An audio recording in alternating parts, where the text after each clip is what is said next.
ठेले की खिचड़ी। ये कहानी शुरू होती है ममता के घर से। ममता के 2 बेटे थे। दोनों की शादी कर ममता बिल्कुल निश्चिंत हो चुकी थी। ऊपर घर, नीचे दुकान। ममता का परिवार एक मिडिल क्लास परिवार था, पर जो भी था उससे वो बहुत खुश थे। कितनी बार बताना पड़ेगा तुझे निशा, तेरे जेठ जी को खिचड़ी से एसिडिटी हो जाती है, फिर क्यों बना ली तुमने खिचड़ी? खिचड़ी तो बीमार भी खा सकते भाभी, खिचड़ी से एसिडिटी नहीं होती भैया को। खिचड़ी खाने के बाद भैया जाकर चाय पी लेते हैं, उसके बाद कोल्ड ड्रिंक और फिर सो जाते हैं। अब गरम ठंडा साथ में पीने से तबीयत तो बिगड़ेगी ना। और सभी के लिए खिचड़ी बनाकर दही, अचार, पापड़ के साथ निशा रेडी कर लेती है। बन गया खाना? दो, मैं जाकर बाहर सभी को सर्व कर देती हूँ। सब कब से खाने के इंतजार में बैठे हैं। मैं किचन में क्या करूँगी भाभी, चलिए मैं भी बाहर चलती हूँ। अब खिचड़ी बनाने में तूने जो कुकर लिया था उसे साफ कौन करेगा? जाकर धोकर साफ कर दे। इतने बर्तन बार बार मैं नहीं धो सकती, ऐसे भी इतनी ठंड है और चीरों को पढ़ाना भी पड़ता है मुझे। ज्योति बाहर जाकर सभी को निशा की बनाई खिचड़ी परोस देती है। आहा, क्या खिचड़ी बनाई है निशा ने, मज़ा आ गया भाई। ये लोग क्रेडिट भी नहीं ले पाई, खाते ही समझ गए पापा जी की खिचड़ी निशा ने बनाई है। सही कहा जी, बहू के हाथ की खिचड़ी जैसी स्वादिष्ट खिचड़ी कोई और बना ही नहीं सकता। मुझे कोई 3 टाइम भी निशा के हाथ की खिचड़ी दे देना तो मैं तो खा लूँ। ये रेस्टोरेंट पे पैसे बर्बाद होते हैं। सही में मम्मी, निशा के हाथ का खाना खाकर मज़ा आ जाता है। इसीलिए तो मैंने निशा को खिचड़ी बनाने को कहा था मम्मी जी। मैंने कहा खिचड़ी तो 2 मिनट में बनती है, तुम खाने की तैयारी कर लो, बाकी बर्तन वगैरह मैं देख लूँगी। ऐसे ही तो काम मैनेज होते हैं ना, किसी एक पर सारा काम नहीं आना चाहिए। मैं 2 काम ज़्यादा कर लूँ चलेगा, पर इतनी ठंड में उस बच्चे से बर्तन धुलवाना मुझे नहीं जमता भाई। इसी तरह तुम दोनों साथ साथ रहो तो घर भी संभला रहे। बेटों की शादी के बाद घर संवारना और घर बिखेरना बहुओं के हाथ में ही होता है बेटा। मैं हूं ना पापा जी, आप फिक्र मत कीजिए। निशा और प्रिंस मेरे देवर देवरानी नहीं, मेरे बच्चे समान है। रात को डिनर के बाद सभी अपने कमरे में चले जाते हैं। और कितने दिन मैं ये सब बर्दाश्त करूंगी? मुझे अपने बेटे के भविष्य के बारे में सोचना है, तुम तो सोचोगे नहीं। अरे भाई, मेरे दिमाग में सब सेट है, तुम बस सबके सामने अच्छी बनी रहो, बाकी सब मैं देख लूँगा। क्या देख लोगे तुम? बाहर सभी के सामने निशा के हाथ के बने खाने की तारीफ करने की क्या जरूरत थी? कर रहे थे ना सब उसकी खिचड़ी की तारीफ, अब उसी से खाना बनवाना। मुझसे तो कहते हो खिचड़ी निगली नहीं जाती। अरे सभी के सामने दिखावा तो करना पड़ेगा ना कि मेरे लिए मेरा भाई और उसकी बीवी कितने ज़रूरी है, तभी तो सबका विश्वास जीत पाऊंगा। अगली सुबह बिजली का बिल लेकर विकास अपने घर लौटता है। मुझे तो लगा था ठंड में बिजली बिल कम आएगी, पर ये तो इस बार डबल आ गई। मैं कहता हूँ ज्योति तुम्हें कि हीटर ज़रा कम चलाया करो, 4000 बिजली का बिल आया है। 2000 मैं दे देता हूँ भैया। अरे तू क्यों आधा बिल देगा? तेज बनेगा ज़्यादा ना तो मारूंगा एक थप्पड़, ठीक हो जाएगा। तुम दोनों कितनी ही बिजली लगा देते हो। अरे बड़ा भाई हूँ मैं तुमको दूंगा या तुमसे लूँगा? अरे दे रहा है पैसे प्रिंस, तो देना देना बेटा, कमाता भी तो है वो। क्या कमाता है मम्मी? वो तो मैं दुकान से जो उसके हाथ में रख देता हूँ वो लेकर चुपचाप बैठ जाता है। उसकी खुद की भी तो लाइफ है, ज़रूरत नहीं है बेफिजूल खर्च करने की। तुझे जमा कर, आगे काम आएंगे। विकास की बातें सभी के दिल को जीत लेती है। कमरे में जाकर निशा प्रिंस से कहती है, भाभी ज़रा गुस्से वाली है, पर भैया ना बहुत ही नरम दिल का है। भगवान ऐसा भाई सबको दे। इसीलिए तो मैं कहता हूँ निशा कि भाभी की 1-2 बात ज़रा इग्नोर कर दिया करो। अब भैया हमें जो सपोर्ट कर रहे हैं फाइनेंशियली, कोई और थोड़ी ना करेगा। ये कहकर विकास घर के नीचे के राशन की दुकान में चला जाता है और कुछ देर बाद अपने भाई को छुट्टी देने प्रिंस भी दुकान पहुंचता है। ये बार बार दुकान क्यों आ जाता है? ऐसे तो किस्सा ख़त्म ही नहीं कर पाऊंगा मैं। जाइए भैया, आपको कोई काम है तो आप कर लीजिए, मैं बैठा हूँ दुकान पर। इधर आ, मेरे पास बैठ। तो एक छोटी सी राशन की दुकान है, यही बैठकर अपना जीवन से बर्बाद करेंगे क्या? मेरी तो मजबूरी है भाई यहाँ बैठना। मेरा तो बच्चा भी हो गया है, इस उम्र में कुछ नया करने की सोच भी नहीं सकता। पर तू तो सोच सकता है ना। क्रिकेट कितना पसंद था तुझे, जा अब चालू कर दे। टैलेंट को बेकार मत कर, सारे खर्चे मैं दुकान से देता रहूँगा। भैया आज के ज़माने में इतना तो बाप भी नहीं सोचता बच्चों के लिए जो आप मेरे लिए सोचते हो। ये कहकर प्रिंस अपने भाई की गले लग जाता है और रोने लगता है। अब रोज़ प्रिंस यहाँ वहाँ अपने हिसाब से नौकरी ढूंढता या अपने सपने के पीछे मेहनत करता। अब दुकान पर 24 घंटे सिर्फ विकास ही रहता। ज़रा पानी पिलाना तो ज्योति, बहुत मेहनत हो जाती है। बहू तो आराम करने गई है बेटा, मैं ला देती हूँ पानी। कितना थक गया है तू। अरे प्रिंस को क्यों नहीं कहता दुकान में बैठने के लिए? ठीक है ना मम्मी, उसने कहा कि भैया कुछ वक्त दो, मुझे अपने सपने पूरे करना है। तो बड़ा भाई होने के नाते इतना करना तो बनता है ना मेरा। अब मुझे सोचने की ज़रूरत नहीं है बेटा। अब मुझे कुछ हो भी गया तो मेरे पीछे से तू सब संभाल लेगा। यही विश्वास तो लाना चाहता था मम्मी, आ गया विश्वास। एक रोज़ विकास अपनी माँ को फ़ोन करता है और घबराते हुए कहता है, ना रिएक्ट करना, ना किसी से कुछ कहना मम्मी। वो प्रिंस और उसके दोस्तों के बीच में झगड़ा हो गया, प्रिंस पर केस लग गया है, उसे छुड़वाने जाना होगा मुझे। तुम्हारी भी ज़रूरत पड़ेगी, आ रही हो ना कि फिर मैं ही लेकर आऊँ? और देखो, घर पर कोई पूछे तो कुछ भी मत कहना, बेकार में तुम जानती हो ज्योति की आदत, फ़ौरन निशा को बता देगी और निशा की तबीयत बिगड़ जाएगी। हे भगवान, ये लड़का, मैं कह रही थी ना दुकान पर बिठा ले उसे, पर तू है कि कहाँ आना है बता। कोर्ट कैसे मम्मी? तो कोर्ट में तो आना ही होगा, पर पहले तुम बैंक जाओ ताकि मैं कुछ पैसे निकालूं। अब वकील भी तो पैसे मांगेंगे। बैंक में कोई कुछ भी पूछे तो कह देना कि हाँ मुझे ज़रूरत है, किसी को क्यों बताए कि क्यों पैसे निकाल रहे हैं हम। और बैंक जाकर विकास अपनी माँ के खाते से सारे पैसे खुद के खाते में ट्रांसफ़र करवा लेता है।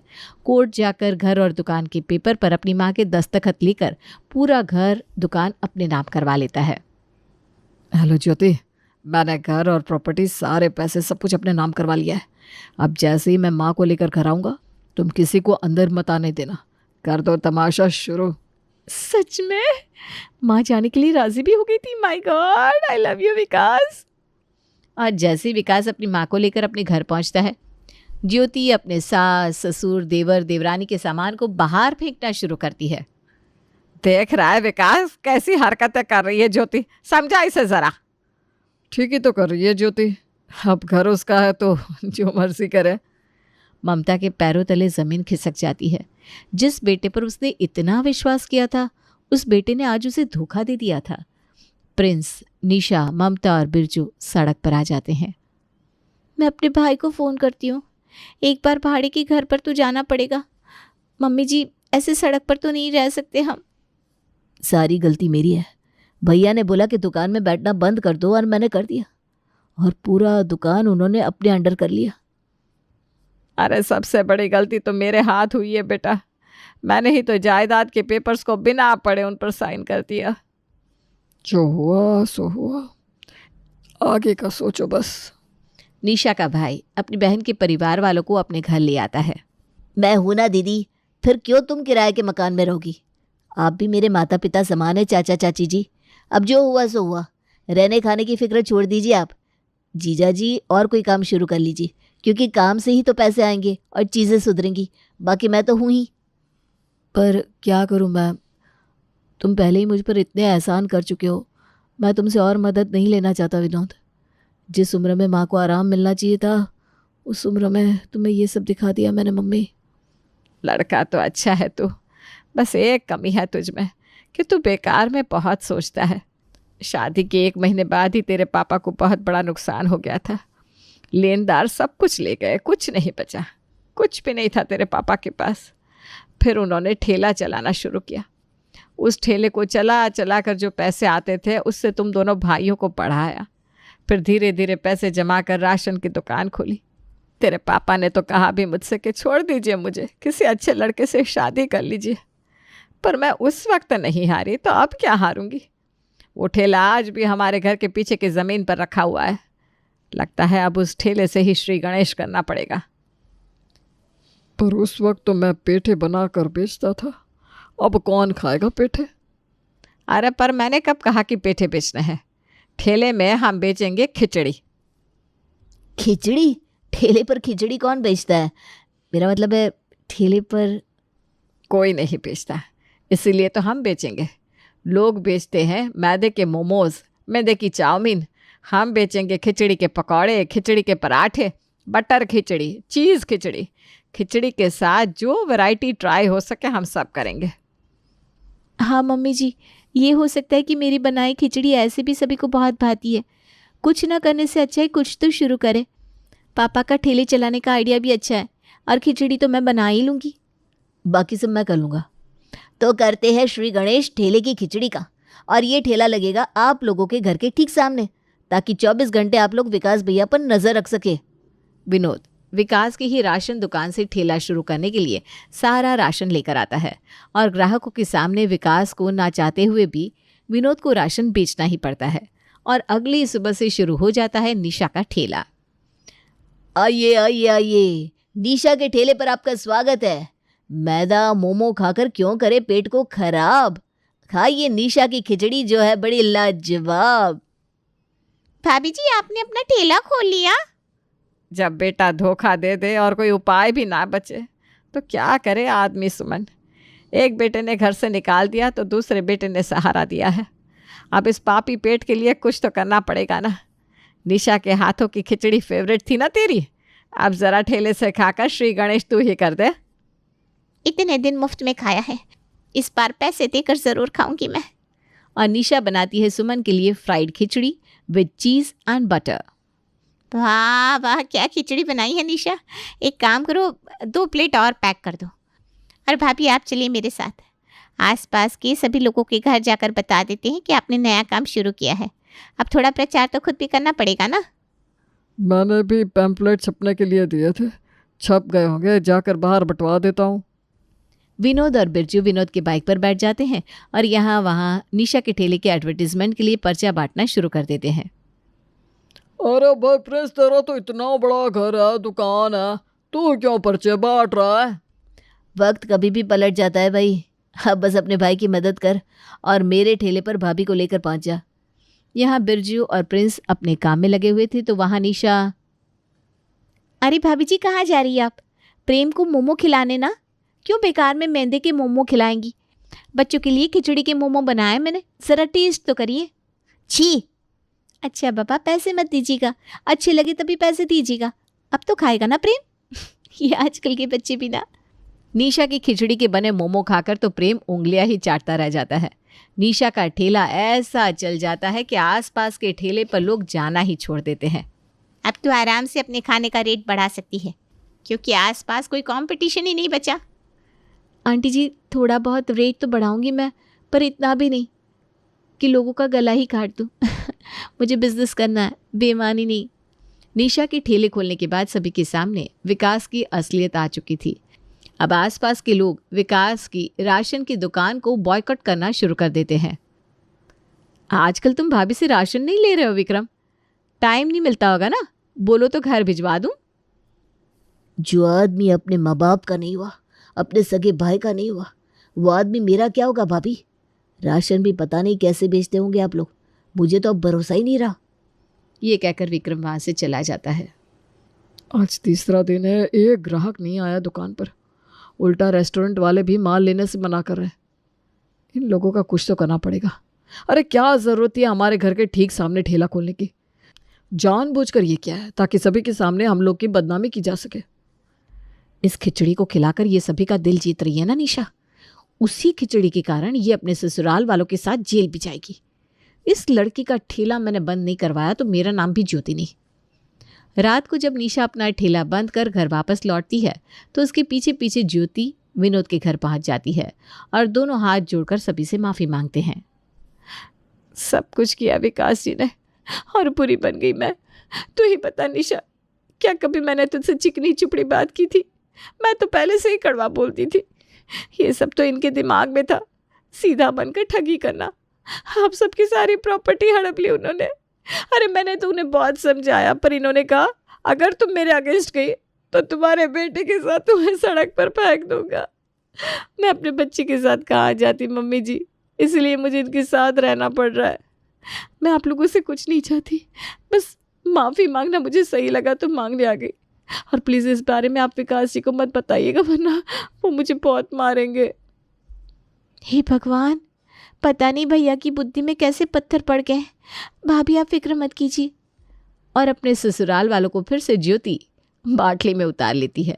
और इसी बीच रसोई में रखे दूसरे दिन की खिचड़ी बनाने के सामान में वो मिलावट करके वापस आ जाती है। इन सब से अनजान निशा अगली सुबह उठते ही खिचड़ी की तैयारी शुरू कर देती है और लगा लेती है अपना ठेला। आइए उठाइए सुहानी सुबह की ठाठ और खाओ खिचड़ी पराठे और चाट। टमाटर का चाट सुना था भाभी, खिचड़ी का चाट पहली बार सुन रहा हूँ। चलिए लगा दीजिए एक प्लेट। कोई पराठा तो कोई चाट मांग कर खाने लगता है। अरे ये मेरे मुंह में क्या हो रहा है? इतनी खुजली कैसे आ रही है मुझे?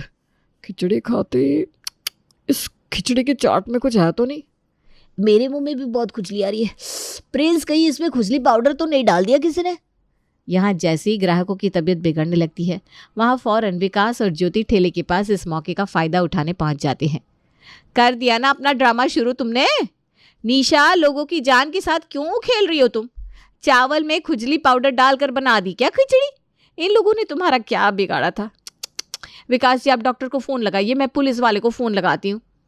ज्योति फौरन पुलिस स्टेशन में फ़ोन करती है और पुलिस वालों को निशा के साथ उसके भाई, पति और सास ससुर को जेल ले जाने के लिए कहती है। आराम से मैडम, आप कौन होती है मुझे बताने वाली कि मुझे किसे जेल लेकर जाना है किसे नहीं? खाने में खुजली पाउडर अगर निशा जी ने डाला होता तो उनके हाथों की पपड़ी उतर जाती, पर ऐसा नहीं हुआ क्योंकि वो ग्लव्स पहनकर सारे काम करती है। आपने तो यहाँ की खिचड़ी खाई भी नहीं, फिर आपके दोनों हाथों की पपड़ी क्यों उतर रही है? कहीं ऐसा तो नहीं कि आपने अपनी देवरानी का बिजनेस बंद करने के लिए ये खुद किया है? मतलब तू रात को हमारे यहाँ माफ़ी मांगने नहीं, ये सब करने आई थी? हाँ बेटा, ये सब इसी लड़की ने किया है। उसके पति के साथ मिलकर हमें सड़क पर ला दिया इसने, और अब हमारा ठेला भी बंद करने पर तुल गया है दोनों। पुलिस इंस्पेक्टर इस केस की जांच करते हैं और आसपास वालों का बयान भी लेते हैं, जिससे साफ साफ साबित हो जाता है कि ये सब ज्योति और विकास का किया धरा है और पुलिस ज्योति और विकास को जेल ले जाती है। ज्योति का बेटा अपने दादा दादी और चाचा चाची के साथ रह जाता है।